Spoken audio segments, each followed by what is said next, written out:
Welcome to A9 TV. ముందుగా headlines చూద్దాం. సీఎంగా బాధ్యతలు స్వీకరించిన చంద్రబాబు మెగా డిఎస్సీపై తొలి సంతకం. సచివాలయంలో కోలాహలం. సాయంత్రం 4:41 సీఎంగా బాధ్యతలు చేపట్టిన చంద్రబాబు ఎన్నికల్లో ఇచ్చిన హామీల ఫైళ్లపై సంతకాలు.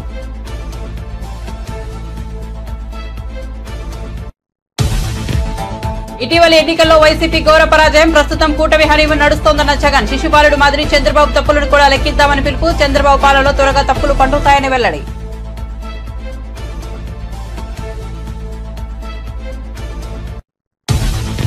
కేంద్ర పౌర విమానయాన మంత్రిగా కింజరాపు రామ్మోహన్ నాయుడు ఢిల్లీలో బాధ్యతల స్వీకరణ. ప్రధానికి ప్రత్యేక ధన్యవాదాలు తెలుపుకుంటున్నట్లు వెల్లడి. 100 రోజుల ప్రణాళిక తయారు చేసి అమల్లోకి తీసుకొస్తామని కేంద్ర మంత్రి రామ్మోహన్ నాయుడు వెల్లడించారు.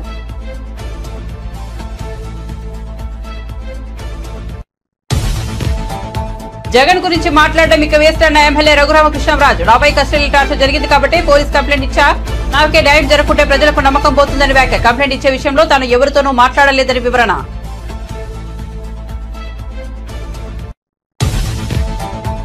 కేంద్ర బొగ్గు గనుల శాఖ మంత్రిగా కిషన్ రెడ్డి బాధ్యతలు. కేంద్ర హోంశాఖ సహాయ మంత్రిగా బాధ్యతలు స్వీకరించిన బండి సంజయ్. కార్యకర్తల కష్టం వల్లే తెలంగాణలో బీజేపీ గ్రాఫ్ పెరుగుతోందన్న కిషన్ రెడ్డి.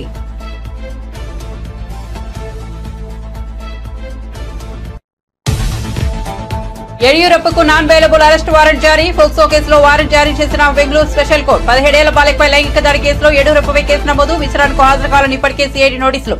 విచారణకు హాజరవుతానని చెప్పిన మాజీ సీఎం. ఓడితే రాజకీయాల నుంచి తప్పుకుంటానన్న ఛాలెంజ్ పై అనిల్ కుమార్ ఆసక్తికర వ్యాఖ్యలు. లోక్సభ ఎన్నికల్లో లావు శ్రీకృష్ణదేవరాయల చేతిలో ఓటమి. తన ఛాలెంజ్ ను ఎవరూ స్వీకరించలేదని వెల్లడి. అందుకే మాటను కట్టుబడి ఉండాల్సిన పని లేదని స్పష్టీకరణ.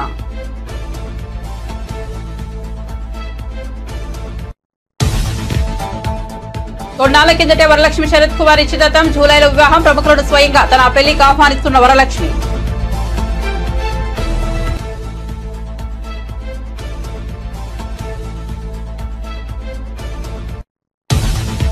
ఇక వార్త వివరాల్లోకి వెళ్తే టీడీపీ అధినేత చంద్రబాబు ఏపీ ముఖ్యమంత్రిగా బాధ్యతలు స్వీకరించారు. వెలగపూడిలోని రాష్ట్ర సచివాలయం మొదటి బ్లాక్ లో ఉన్న ఛాంబర్ లో సాయంత్రం 4:41 చంద్రబాబు సీఎంగా బాధ్యతలు అందుకున్నారు. అనంతరం ఎన్నికల్లో ఇచ్చిన ముఖ్యమైన హామీలకు సంబంధించి ఫైళ్లపై సంతకాలు చేశారు. చంద్రబాబు తన తొలి సంతకం మెగా డీఎస్సీపై చేశారు. ల్యాండ్ టైటిలింగ్ యాక్ట్ పై 2వ సంతకం చేశారు. పెన్షన్ 4,000కు పెంచే ఫైలుపై 3వ సంతకం చేశారు. కాగా సీఎం ఛాంబర్ లో చంద్రబాబుకు టీడీపీ అగ్రనేతలు, అధికారులు, విద్యార్థులు శుభాకాంక్షలు తెలిపారు. చంద్రబాబు బాధ్యతలు స్వీకరించిన సందర్భంగా రాష్ట్ర సీఎస్ నీరబ్ కుమార్ ప్రసాద్, డీజీపీ హరీష్ కుమార్ గుప్తా శుభాకాంక్షలు తెలియజేశారు.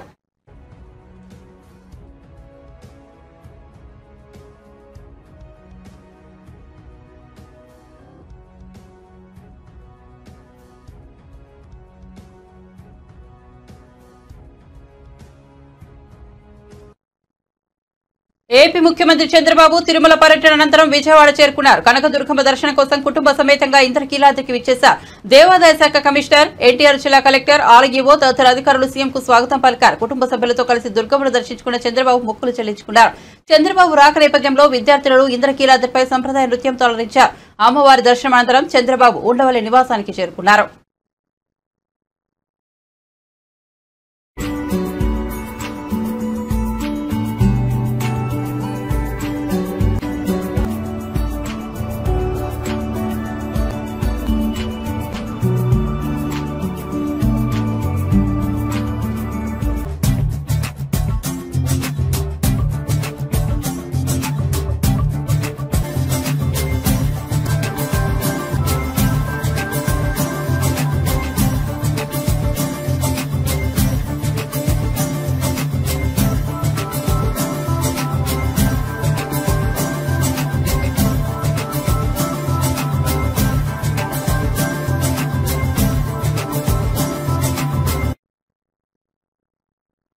ప్రస్తుతం రాష్ట్రంలో టీడీపీ కూటమి హనీమూన్ నడుస్తోందని, వాళ్లకు కొంత సమయం ఇచ్చిన తర్వాత పోరాటం మొదలు పెడదామని మాజీ సీఎం జగన్ అన్నారు.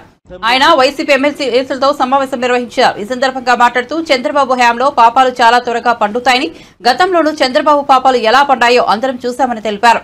శిశుపాలుడి 100 తప్పుల మాదిరిగా చంద్రబాబు తప్పులను కూడా లెక్కిద్దామని పిలుపునిచ్చారు. ఆ తర్వాత ప్రజల్లోకి వెళ్లి ముమ్మరంగా పోరాటం సాగిద్దామని పేర్కొన్నారు. అసెంబ్లీలో వైసీపీకి ఏమంత బలం లేదని, దాంతో అక్కడ అధికార పక్షానిదే ఆధిపత్యం ఉంటుందని జగన్ పేర్కొన్నారు. అయితే మండలిలో వైసీపీకి బలం ఉన్న విషయాన్ని గుర్తించాలని సూచించారు. తమను ఎవరూ ఏమీ చేయలేరని, మహా అయితే 4 కేసులు పెడతారేమో అని జగన్ వ్యాఖ్యానించారు.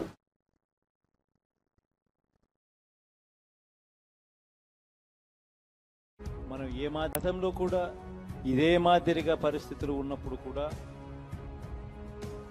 మనం ఏ మాదిరిగా పైకి లేచాము అన్నది కూడా మీ అందరికీ తెలిసిన విషయం. ఒకటి మీ అందరికీ చెప్తాము, ప్రజల్లో ఈరోజు మనం చేసిన మంచి ఉంది, ఇంటింటికి మనం చేసిన మంచి ఇంకా బ్రతికే ఉంది. ప్రజల్లో ఈరోజు మనం చేసిన పాలన మీద విశ్వసనీయత అనే పదానికి అర్థం ఈ రోజుకి కూడా ప్రజల్లో ఉంది. గడప గడపకు మనం చేసిన మంచి ఇంకా ప్రజల్లో బతికే ఉంది. మరి ఇవన్నీ ఉన్నప్పుడు మళ్ళీ మనం లేయడం కూడా కఠినం. కాకపోతే కొంచెం టైం పడుతుంది, ఆ టైం ఇవ్వాలి.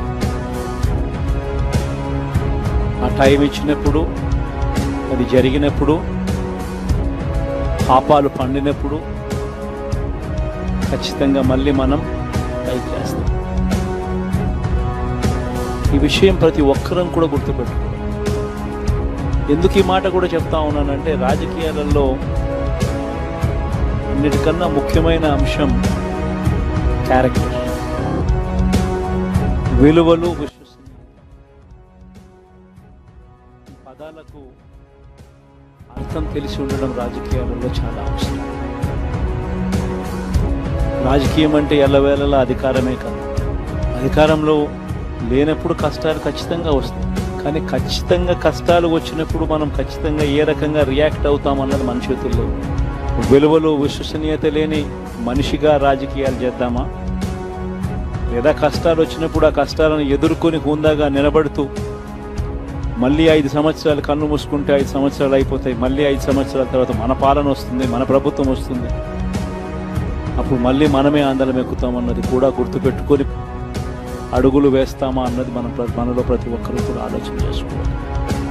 ఇదే మన ప్రభుత్వం అధికారంలో ఉన్నప్పుడు కులం చూడలేదు, మతం చూడలేదు, ప్రాంతం చూడలేదు, రాజకీయాలు చూడలేదు, చివరికి ఏ పార్టీకి ఎవరు ఓటు వేశారు అన్నది కూడా చూడకుండా ప్రతి పథకము కూడా డోర్ డెలివరీ చేయించాం. మనం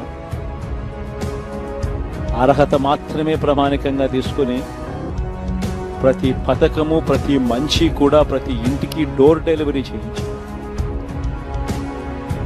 అలా ప్రతి మంచి, ప్రతి పథకము డోర్ డెలివరీ చేసిన ప్రభుత్వం మనదైతే, పాలన మందైతే, ఈరోజు కేవలం వాళ్ళ పార్టీకి ఓటు వేయలేదు అని మాత్రమే, ఓటుకు వేయకపోవడమే పాపం అన్నట్టుగా ఈరోజు రావణ కాష్టం సృష్టిస్తా ఉన్నారు, విధ్వంసం చేస్తూ ఉన్నారు, ఆస్తులు నష్టం చేస్తున్నారు, కొడతా ఉన్నారు, అవమానిస్తూ ఉన్నారు. ఇవన్నీ శిశుపాలుని పాపాల్లో భాగాలుగా ఇవన్నీ అప్పుడే పాపాలు మొదలయ్యాయి.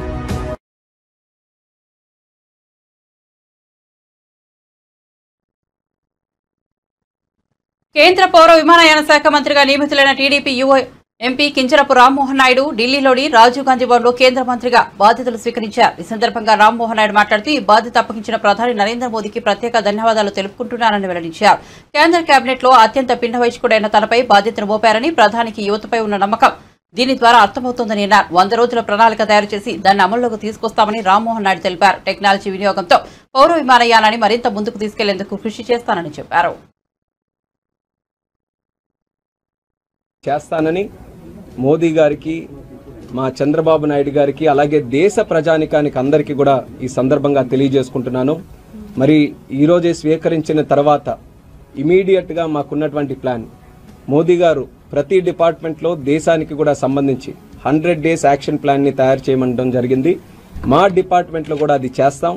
100 డేస్ ప్లాన్ తయారు చేసి దాన్ని ఇంప్లిమెంట్ చేయడానికి కూడా అన్ని విధాలుగా మా డిపార్ట్మెంట్ తరపున చర్యలు కూడా మేము తీసుకుంటాం. అలాగే 100 డేస్ ప్లాన్ నుంచి 100 ఇయర్స్ ఆఫ్ ఇండిపెండెన్స్ వరకు, అంటే 2047వ సంవత్సరం వరకు కూడా ఈ సివిల్ ఏవియేషన్ డిపార్ట్మెంట్లో ఏ కార్యక్రమాలు చేయాలి దాని మీద ప్రత్యేకమైనటువంటి దృష్టి పెట్టి ఈ 5 సంవత్సరాలు కూడా సివిల్ ఏవియేషన్ మినిస్ట్రీలో బలమైనటువంటి పునాదులు దేశంలోనే కాదు ప్రపంచంలోనే ఒక ఉన్నతమైనటువంటి సెక్టర్గా తయారు చేయడానికి మా వంతుగా చర్యలు తీసుకుంటామని కూడా హామీ ఇస్తున్నాను. అలాగే ఈరోజు టెక్నాలజీని ఎక్కువ శాతం మన డిపార్ట్మెంట్లో వినియోగించుకొని సామాన్య ప్రయాణికుడికి ఈజ్ ఆఫ్ ఫ్లయింగ్ తీసుకొని వచ్చే విధంగా కార్యక్రమాలు చేస్తాం. ఈజ్ ఆఫ్ ఫ్లయింగ్లో సేఫ్టీ ఉండాలి, కంఫర్ట్ ఉండాలి, కన్వీనియన్స్ ఉండాలి. వాళ్ళకి ఎప్పుడైనా సరే ఎటువంటి సమస్య వస్తే సరైనటువంటి రిడ్రెసల్ మెకానిజం కూడా మన ప్రభుత్వం నుంచి డిపార్ట్మెంట్ నుంచి ఉండే విధంగా ఈ 100 days యాక్షన్ ప్లాన్ కానీ వచ్చే 25 సంవత్సరాల తాలూకు యాక్షన్ ప్లాన్ కానీ ఈజ్ ఆఫ్ ఫ్లయింగ్ మీద మేము దృష్టి పెడతామని కూడా ఈ సందర్భంగా తెలియజేసుకుంటున్నాను. అలాగే ఇప్పుడున్నటువంటి ఎన్వైర్న్మెంట్ పరిస్థితులు కూడా చూసుకుంటే ఎన్వైర్న్మెంట్ ఫ్రెండ్లీగా కూడా డిపార్ట్మెంట్ రన్ చేయాలి. గతంలో కూడా మోదీ గారు గత 10 సంవత్సరాలుగా అన్ని డిపార్ట్మెంట్స్లోనూ కూడా ఇది అలవాటు చేయడం జరిగింది. నేను కూడా చంద్రబాబు నాయుడు గారితో సుదీర్ఘంగా పనిచేశాను. గత 10 సంవత్సరాలుగా పార్లమెంట్ సభ్యుడిగా ఉన్నప్పుడు, ఆయన ముఖ్యమంత్రిగా ఉన్నప్పుడు కానీ, ఆయన పార్టీని లీడ్ చేసినప్పుడు కానీ ఆయన తాలూకు కార్యక్రమాలు స్పష్టంగా చూశాను. ఎంత రెస్పాన్సిబుల్గా లీడర్షిప్ని ముందుకు నడిపించాలనేది ఆయన దగ్గర నేర్చుకున్నాం. పేపర్లెస్ చేయాలి, లేకపోతే రెన్యూబుల్ ఎనర్జీస్ని మనం వాడుకోవాలనేది చంద్రబాబు నాయుడు గారు కూడా మాకు నేర్పించినటువంటి నాయకత్వం. దాన్ని సివిల్ ఏవియేషన్ మినిస్ట్రీలో కూడా వాడుతాం. సివిల్ ఏవియేషన్ మినిస్ట్రీని కూడా 100% ఈకో ఫ్రెండ్లీగా, ఎన్వైర్న్మెంట్ ఫ్రెండ్లీగా తయారు చేయడానికి మా వంతుగా చర్యలు కూడా తీసుకుంటాం. చాలా వరకు ఎయిర్పోర్ట్స్ అన్నీ కూడా ఆ దిశలో ముందుకు వెళ్ళాయి. భవిష్యత్తులో 100% దేశంలో ఉన్నటువంటి ఎయిర్పోర్ట్స్ కానీ మనం చేసే కార్యక్రమాలు కానీ eco friendly and environment friendly చేసే విధంగా కార్యక్రమాలు చేస్తాం. దానితో పాటు ఎయిర్పోర్ట్స్ తాలూకా కన్స్ట్రక్షన్ ఇప్పుడు బడ్జెట్ కూడా మరొక 4 రోజుల్లో ప్రవేశపెట్టబోతున్నారు. కాబట్టి దానికి కావలసినటువంటి ఫండింగు, స్కీమ్స్, మా తాలూకా ఆలోచన అంతా కూడా ఏంటంటే Tier 2, Tier 3 సిటీస్కి కూడా ఎయిర్పోర్ట్ తాలూకా ఫెసిలిటీస్ని వాళ్ళకి దగ్గరగా చేరువ చేయాలి. ఒక కామన్ వెహికల్ కింద ఎయిర్ ఫ్లయింగ్ని అందుబాటులో సామాన్యుడు కూడా తీసుకొని రావాలి. ఆ ప్లానింగ్తో ఇన్ఫ్రాస్ట్రక్చర్ ప్రాజెక్ట్స్ ఈరోజు కొత్తగా స్టార్ట్ చేయాల్సినవి కాదు, గతం నుంచి కూడా రన్ అవుతున్నాయి, కొన్ని మధ్యలో ఉన్నాయి. వాటికి కూడా ఫండింగ్ అంతా కేటాయించుకొని దాన్ని ఫుల్ ఫ్లెడ్జ్డ్గా కంప్లీట్ చేయడానికి కేంద్ర ప్రభుత్వం ఫైనాన్స్ డిపార్ట్మెంట్ తాలూకా సహకారం తీసుకుంటాం. అది కూడా మా ప్లానింగ్లో. కిషన్ రెడ్డి, బండి సంజయ్లు గురువారం కేంద్ర మంత్రులుగా బాధ్యతలను స్వీకరించారు. కేంద్ర బొగ్గు గనుల శాఖ మంత్రిగా కిషన్ రెడ్డి బాధ్యతలు చేపట్టగా ఢిల్లీలోని హోంశాఖ కార్యాలయంలో కేంద్ర హోంశాఖ సహాయ మంత్రిగా బండి సంజయ్ బాధ్యతలు స్వీకరించారు. ఈ సందర్భంగా కిషన్ రెడ్డి మాట్లాడుతూ మోదీ హయాంలో కోతలు లేకుండా విద్యుత్తును అందిస్తున్నట్టు చెప్పారు. అధికంగా బొగ్గు ఆధారిత విద్యుత్ ఉత్పత్తి జరుగుతోందన్నారు.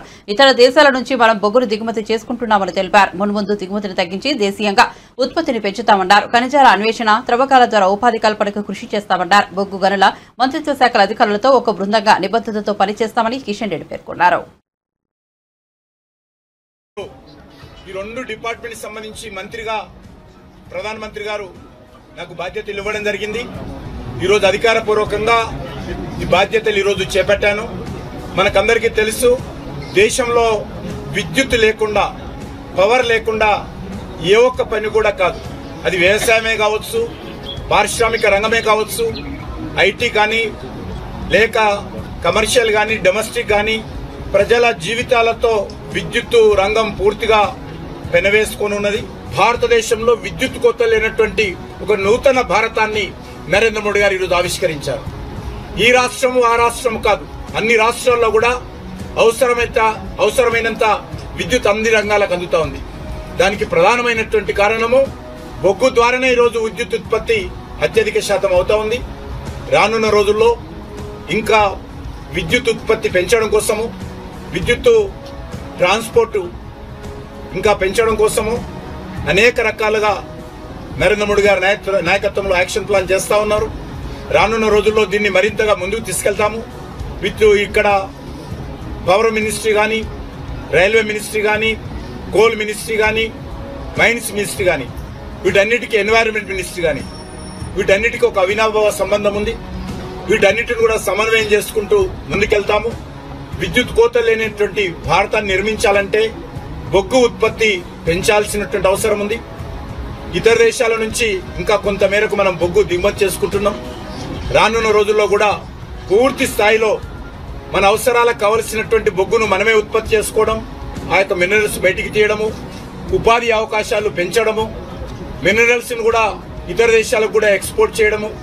నేను తప్పకుండా ఇటు మైన్స్ మినిస్ట్రీ, కోల్ మినిస్ట్రీ ఒక టీం వర్క్గా మేమందరం పనిచేసి మా అధికారులు మేమందరం తప్పకుండా నరేంద్ర మోడీ గారు కానీ దేశ ప్రజలు కానీ ఏ ఆకాంక్షలతోటైతే ఈరోజు ముందుకెళ్తా ఉన్నారో ఆ దిశలోనే మేమందరము డెడికేషన్తో పనిచేస్తామని ఈ సందర్భంగా మనవి చేస్తాం. కనీసం వార్డు మెంబర్ గా కూడా పనిచేయని నేతలను పెద్దల సభకు పంపించారని తీన్మార్ మల్లన్న భావోద్వేగానికి గురయ్యారు. ఇటీవల తెలంగాణలో జరిగిన గ్రాడ్యుయేట్ ఎమ్మెల్సీ ఎన్నికల్లో ఆయన కాంగ్రెస్ అభ్యర్థిగా పోటీ చేసి గెలుపొందారు. ఆయన ఎమ్మెల్సీగా ప్రమాణ స్వీకారం చేశారు. మండలి చైర్మన్ గుత్తా సుఖేందర్ రెడ్డి ఆయనతో ప్రమాణం చేయించారు. అనంతరం ఆయన మీడియాతో మాట్లాడుతూ తన గెలుపునకు సహకరించిన వారందరికీ కృతజ్ఞతలు తెలిపారు. జీవితంలో తనకు వచ్చిన మొదటి అవకాశం ఇదే అన్నారు. తన గెలుపునకు ప్రతి ఒక్కరూ సహకరించాలన్నారు. నిన్న మొన్నటి వరకు ఉన్న మల్లన్న వేరు, ఈ రోజు నుంచి బాధ్యత కలిగిన మల్లన్నలా ఉంటానన్నారు. నమస్కారం. ఇవాళ శాసన మండలి సభ్యుడిగా గౌరవ చైర్మన్ గారి సమక్షంలో ప్రమాణం చేయడం జరిగింది.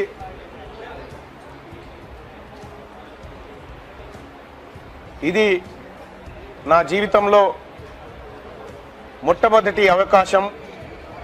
నేను ఇప్పటివరకు ఏ చిన్న వార్డు మెంబర్గా కూడా చేయలేదు. మొదటిసారిగా శాసన మండలి సభ్యుడిగా పట్టభద్రులందరూ నన్ను ఆశీర్వదించి ఇక్కడికి పంపించడం, వాళ్ళందరి ఆశయాలను నిలబెట్టడం కోసం వారి ప్రతినిధిగా ఇక్కడ శాసన మండలిలో వారి మనిషిగా నేను రిప్రజెంట్ చేయబోతున్నందుకు అవకాశం కల్పించిన వాళ్ళందరికీ ధన్యవాదాలు. అలాగే తెలంగాణ రాష్ట్ర ప్రభుత్వం, ముఖ్యంగా మా గౌరవ ముఖ్యమంత్రి రేవంత్ రెడ్డి గారు, అలాగే AICC general secretary and incharge Deepa Das Munshi గారు, మా గౌరవ ఉప ముఖ్యమంత్రి వర్యులు మరియు మంత్రులు, ఎమ్మెల్యేలు, ఎమ్మెల్సీలు, పిసిసి కమిటీలు, డిసిసిలు, మరీ ముఖ్యంగా కాంగ్రెస్ పార్టీ కార్యకర్తలు అందరూ కూడా, ఇండియా కూటమిలో ఉన్నటువంటి సిపిఎం, సిపిఐ, తెలంగాణ జనసమితి, వివిధ ఉద్యోగ ఉపాధ్యాయ కుల సంఘాలు, జర్నలిస్టు సోదరులు అందరికి కూడా హృదయపూర్వక ధన్యవాదాలు తెలియజేసుకుంటూ నన్ను ఇక్కడి వరకు తీసుకొచ్చినటువంటి మీ అందరికీ శిరస్సు వంచి నమస్కరిస్తూ, ఇవాళ నిన్న మొన్నటిదాకా ఉన్నటువంటి మల్లన్న వేరు, ఈరోజు బాధ్యత కలిగిన మల్లన్నగా మీ ముందు ఉంటానని మీడియా ద్వారా పట్టభద్రులకు అందరికీ తెలియజేస్తా ఉన్నా. మరి ముఖ్యంగా ఈ గెలుపులో తమ భుజాల మీద వేసుకున్నటువంటి తీన్మార్ మల్లన్న టీం కుటుంబ సభ్యులందరికీ ధన్యవాదాలు తెలియజేస్తాం.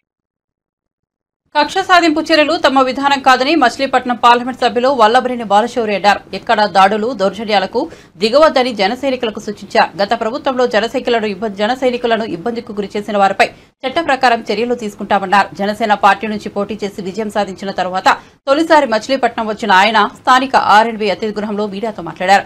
మచిలీపట్నం పార్లమెంట్ నియోజకవర్గాన్ని అన్ని విధాలుగా అభివృద్ధి చేయడమే తన లక్ష్యమన్నారు. పవర్ ఫైనాన్స్ కార్పొరేషన్ ద్వారా వచ్చే రుణంతో బందరు పోర్టు నిర్మాణాన్ని ఏడాదిన్నరలో పూర్తి చేసి జాతికి అంకితం చేస్తామన్నారు. భారత్ పెట్రోలియం కార్పొరేషన్ వారితో మాట్లాడి మచిలీపట్నంలో ఆయిల్ రిఫైనరీ ఏర్పాటుకు కృషి చేస్తానని బాలశౌరి తెలిపారు. సైనికులందరికీ కూడా నేను ఒక విజ్ఞప్తి చేస్తా ఉన్నాను.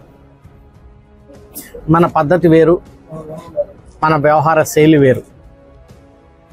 ఎక్కడ అనవసరంగా దౌర్జన్యాలు మీరు చేయొద్దు, దాడులు చేయొద్దు. వాళ్ళు చేసినటువంటి తప్పులు ఏదైతే ఉన్నాయో చట్టపరంగా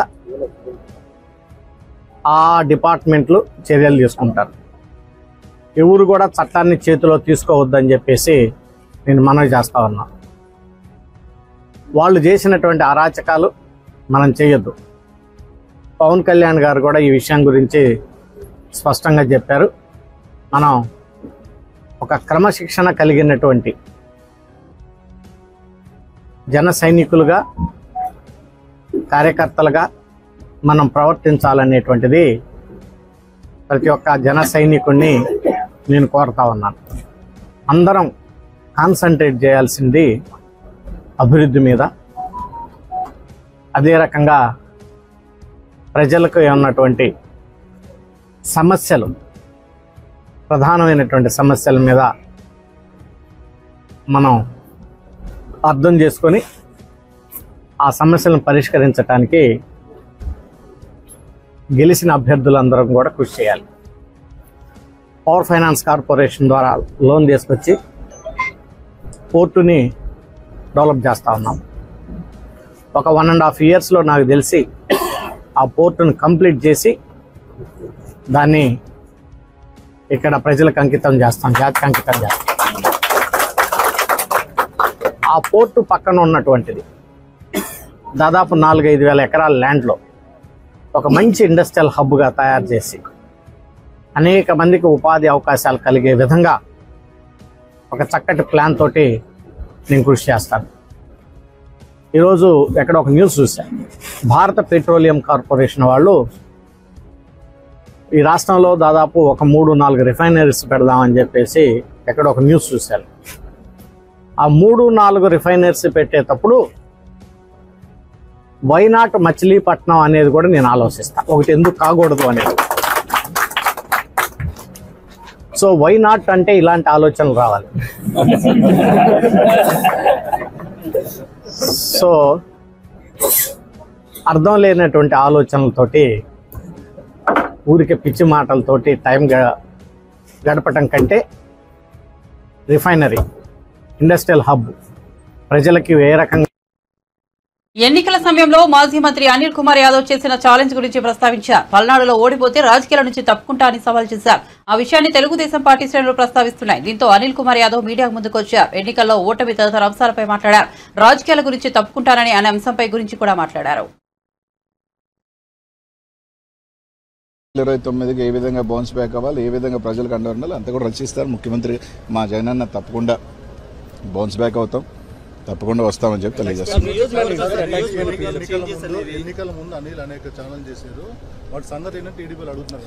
ఇప్పుడు ఒకసారి మీరు అందరూ ఆలోచన చేయాలా. నేను ఛాలెంజ్ విసిరాను కానీ ఛాలెంజ్ ఎవరు తీసుకోవాలా? ఎలా ఉంటారంటే, నేను ఛాలెంజ్ విసిరినమాట వాస్తవమే. నేను ఛాలెంజ్ విసిరినప్పుడు అవతల ఛాలెంజ్ తీసుకొని రైట్ మేము కట్టుబడి ఉన్నాం ఈ ఛాలెంజ్కి అని చెప్పుని ఉంటే బాగుండేది. ఎన్నికలు అయిపోయిన తర్వాత అప్పుడు ఛాలెంజ్ చేసేవి కదా అంటే అలా కాదు కదా. నేను ఒక సవాల్ విసిరినప్పుడు ఆ సవాల్ స్వీకరించేవాడు కూడా స్వీకరించుకొని చేస్తుంటే బాగుండేది. రైట్, ఏదో సామెత ఒకటి ఉంది, హనుమాన్ జంక్షన్లో నాకు బాగా నచ్చిన డైలాగు, గెలిచినోడు చెప్తాడు ఓడినోడు వినాలని. ఈరోజు వాళ్ళు చెప్తున్నారు, మేము వింటాం, పర్వాలేదు. ఈరోజు వాళ్ళు ఏదైనా చెప్తున్నారు, రైట్, వాళ్ళు ట్రోల్ చేసుకుంటున్నారు, చేసుకునే అబ్బాయి ఇబ్బంది ఏం లేదు. ట్రోల్ చేసుకునే స్థాయిలో మేము ఉన్నామంటే మేము ఎదిగినట్టే. We are in public. Good publicity or bad publicity is a publicity. నియోజకవర్గాల మార్పులు ఓటమిలో ఎంతవరకు ఫ్యాక్టర్ పనిచేసింది? ఏమీ ఇప్పుడు పల్నాడులో నాకు 40,000 ఓట్లు ఎమ్మెల్యేల కన్నా ఎక్కువ వచ్చినాయి కదా చెప్తున్నా. కాబట్టి అదేం పెద్ద నేను కోరుకోను. ఎందుకంటే ఇంత పెద్ద ఎలక్షన్ దీంట్లో కొన్ని దగ్గరలా చూసుకున్నప్పుడు రకరకాల అనుమానాలు ఉన్నాయి, రకరకాలు ఉన్నాయి. కాబట్టి అదేం పెద్ద ఫ్యాక్టర్ నేను అనుకోను. వేరియస్ రీజన్స్ అన్వేషిస్తూ ఉన్నారు. కొన్ని మాకు తెలుసుకోని కారణాలు, మా నాయకులు కూడా కారణాలు ఎందుకు పోయినాయి, రకరకాల కారణాలని వాళ్ళు అన్వేషిస్తున్నారు, మేము అన్వేషిస్తున్నాం. తప్పకుండా దాన్ని అంతా కూడా ఓవర్ హెడ్ చేసుకొని వాళ్ళు ఇచ్చిన హామీలు కానీ రకరకాలు కానీ ఖచ్చితంగా నిలబడి వాళ్ళు చెప్పిన హామీలు ఉన్నాయి కదా, అవి కూడా ప్రజలకు చేయాలా. చేయకపోతే తప్పకుండా ప్రజాపక్షాన్ని నిలబడతాం. తప్పకుండా ప్రతి ఒక్క కార్యకర్త కూడా జగన్మోహన్ రెడ్డి గారు అండగా ఉంటారు, మేము అందరం కూడా అండగా ఉంటాం. తొందరలోనే దానికి సంబంధించింది కూడా ఇది చేస్తాం. తప్పకుండానే అందరం కూడా ఎప్పుడు కూడా ఏ గవర్నమెంట్కైనా కూడా కొంత టైం అనేది ఇస్తారు. ఎవరైనా కూడా ఒక 6 months 1 year దేనికైనా కూడా స్టార్టింగ్ పీరియడ్ ఉంటుంది. వేచి ఉంటాం, తప్పకుండా వాచ్ చేస్తాం, చూస్తాం. మంచి చేస్తే తప్పకుండా మంచి చేయాలని కోరుకుంటాం. నేను అనలేదే, నేను అనలేదే, నేను అనలేదే అన్నమాట. తప్పకుండా నేను చెప్పేది అంటే పవన్ కళ్యాణ్ గేట్ దాటలేదు. ఫస్ట్ ఆఫ్ ఆల్ నేను అనలేదు. ఫస్ట్ ఆఫ్ ఆల్ అది నేను అనలేదు, పక్కన పెట్టుకోండి. రైట్, ఇదే పవన్ కళ్యాణ్ గారు గతంలో ఓడిపోయారు, ఇప్పుడు గెలిచారు, అంతే. దాంట్లో ఏముంది? రేపు అనేది మళ్ళీ ఉంటుంది కదా రాజకీయాల్లో it is cycle. Congress party 10 years ఉండింది, 15 years లేదు. చంద్రబాబు నాయుడు గారు కూడా 4 సార్లు ఓడిపోయారు, మళ్ళీ వచ్చారు కదా. అలా అని రేపు రాలేని ఎలా అనుకుంటాం? సరే, ఎవరు అనుకోవటం వాళ్ళ ఉద్దేశంలో మేము రాము అని అనుకుంటున్నారు. మేము ఎలా బౌన్స్ బ్యాక్ అవ్వాలని మేము అనుకుంటున్నాం, అంతే.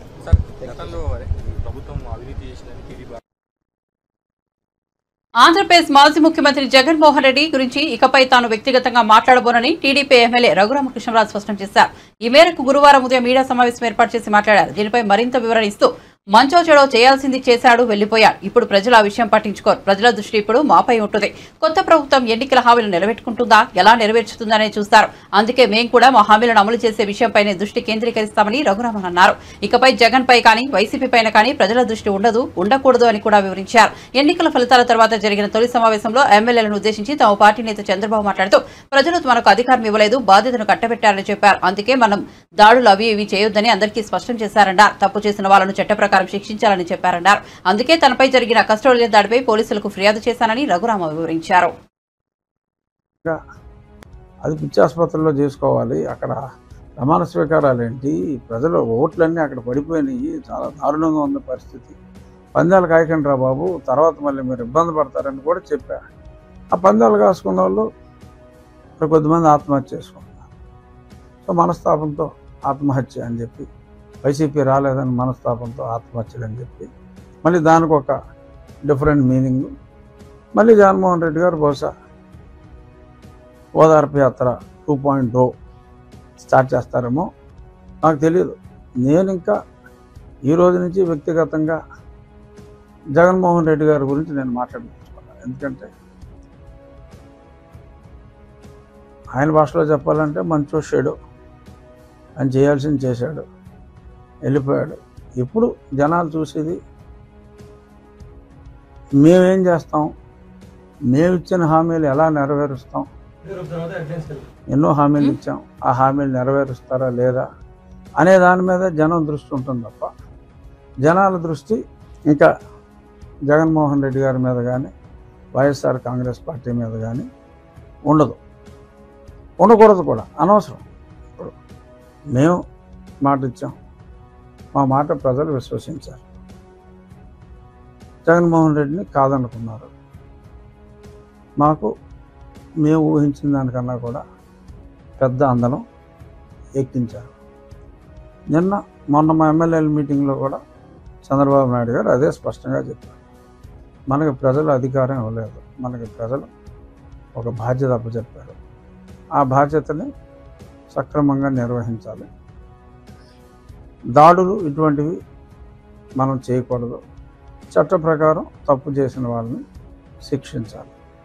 సో దీనికి ఒకరోజు ముందుగానే నేను చట్ట ప్రకారం ఒక పోలీస్ కంప్లైంట్ కూడా ఇవ్వడం జరిగింది. బహుశా నేడో రేపో మరి నిన్నటి వరకు పోలీస్ అంతా కూడా ప్రమాణ స్వీకార ఏర్పాట్లో ఉంది కాబట్టి బహుశా 1-2 రోజుల్లో మరి అది ఎఫ్ఐఆర్ కూడా నా కస్టోడియల్ టార్చ్. కర్ణాటక మాజీ ముఖ్యమంత్రి బీజేపీ నేత యడియూరప్పకు నాన్ బెయిలబుల్ అరెస్టు వారెంట్ జారీ అయింది. పోక్సో కేసులో ఆయనకు బెంగళూరు స్పెషల్ కోర్టు ఈ వారెంట్ను జారీ చేసింది. దర్యాప్తు సంస్థ ఆయన అరెస్ట్ చేసే అవకాశాలు కనిపిస్తున్నాయి. 17 ఏళ్ల బాలికపై లైంగిక దాడి కేసులో యడియూరప్పపై కేసు నమోదైంది. ఈ కేసుకు సంబంధించి విచారణకు హాజరు కావాలని సిఐడి మాజీ ముఖ్యమంత్రికి నోటీసులు ఇచ్చింది. విచారణకు హాజరవుతానని ఆయన దర్యాప్తు సంస్థకు సమాధానమిచ్చారు. బులెటిన్ ముగించే ముందు హెడ్లైన్స్ మరోసారి చూద్దాం. సీఎంగా బాధ్యతలు స్వీకరించిన చంద్రబాబు మెగా డీఎస్సీపై తొలి సంతకం. సచివాలయంలో కోలాహలం. సాయంత్రం 4:41 సీఎంగా బాధ్యతలు చేపట్టిన చంద్రబాబు ఎన్నికల్లో ఇచ్చిన హామీల ఫైళ్లపై సంతకాలు.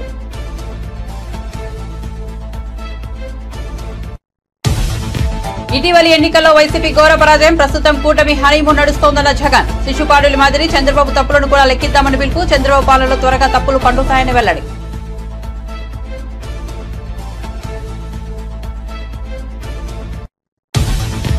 కేంద్ర పౌర విమానయాన మంత్రిగా కింజరపు రామ్మోహన్ నాయుడు ఢిల్లీలో బాధ్యతల స్వీకరణ. ప్రధానికి ప్రత్యేక ధన్యవాదాలు తెలుపుకుంటున్నట్లు వెల్లడి. 100 రోజుల ప్రణాళిక తయారు చేసి అమల్లోకి తీసుకొస్తామన్న కేంద్ర మంత్రి రామ్మోహన్.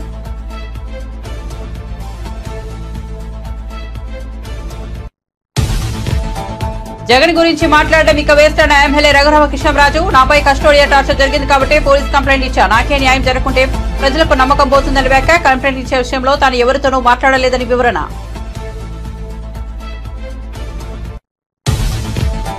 కేంద్ర బొగ్గు గనుల శాఖ మంత్రిగా కిషన్ రెడ్డి బాధ్యతలు. కేంద్ర హోంశాఖ సహాయ మంత్రిగా బాధ్యతలు స్వీకరించిన బండి సంజయ్. కార్యకర్తల కష్టం వల్లే తెలంగాణలో బీజేపీ గ్రాఫ్ పెరుగుతోందన్న కిషన్ రెడ్డి.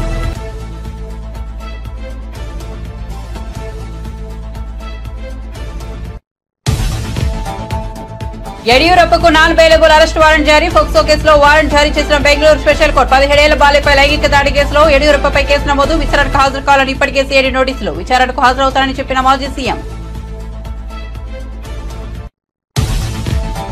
ఓడితే రాజకీయాల నుంచి తప్పుకుంటారన్న ఛాలెంజ్ పై అనిల్ కుమార్ ఆసక్తికర వ్యాఖ్యలు. లోక్సభ ఎన్నికల్లో లావు శ్రీకృష్ణదేవరాయల చేతిలో ఓటమి. తన ఛాలెంజ్ ను ఎవరూ స్వీకరించలేదని వెల్లడి. అందుకే మాటతో కట్టుబడి ఉండాల్సిన పని లేదని స్పష్టీకరణ.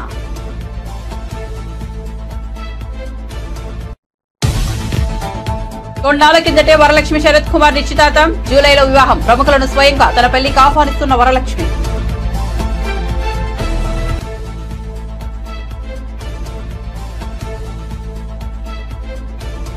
అప్డేట్స్ కోసం చూస్తూనే ఉండండి A9 TV.